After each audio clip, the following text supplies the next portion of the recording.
पटक संसदमा लिएर जाने उम्मेदवार होनहार उम्मेदवार प्रकाश रजौरिया यस पटक संघीय संसदमा हामीले लिएर जाने उम्मेदवार एक घण्टी बाघलाई संसद लिएर जाने यस पटक उहाँलाई संसद पठाउने जिम्मा तपाईको इमानदारीपूर्वक काम गराउने जिम्मा हाम्रो मेरो म यति तपाईलाई भन्न आएको छु। जय घण्टी। आमा बुवा दाजुभाइ दिदीबहिनीहरू, म आज चुनावी भाषण चुनावी प्रचारमा आएको छैन। सानो कुरा बताइहाल्छु, एक सेकेन्ड। म चुनावी भाषण र चुनावी प्रचारमा आज आएको होइन। म त तपाईहरु कतिको तयार हुनुहुन्छ प्रकाशजीलाई भोट हाल्न हेर्न मात्र आएको हो। म यति जागरुक जनता भएपछि परिवर्तन भएरै छोड्छ, यसै पटक भएरै छोड्छ।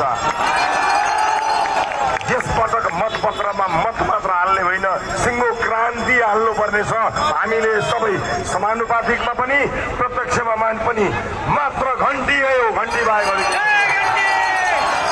वर्षौंको व्यतिथिलाई अन्त्य गरेर नयाँ इतिहास लेख्ने दिन हो 21 गते। नोट गरेर राख्नु होला, यो सामान्य तिथि होइन, क्यालेन्डरको सामान्य तिथि होइन 21 गते। यो देशको इतिहास लेखिने पहिलो दिन हो 21 गते। त्यसका लागि हामीलाई 101 साथीहरू चाहिन्छ, राजनीतिक सुझबुझ भएको, यहाँको माटो चिनेको, तपाईहरुलाई न्याय गर्न सक्ने व्यक्तिका रूपमा प्रकाशजीलाई रासोपाले अगाडि बढाएको छ। यस पटक तपाईका मुद्दाहरूलाई बोकेर देशकै संघीय संसदमा प्रकाशजीलाई हामी लिएर जानेछौँ यहाँहरूको साथमा। म त्यसका लागि अग्रिम बुकिङ गर्न आएको हुँ। ठिक छ नि सबै चिज?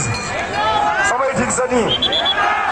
ठिक छैन भने पनि 21 गते ठिक गर्ने हो। आफ्नो इतिहास नेपालीले आफै लेख्न सक्छ, 21 गते देखाउने हो, गरेर देखाउने हो।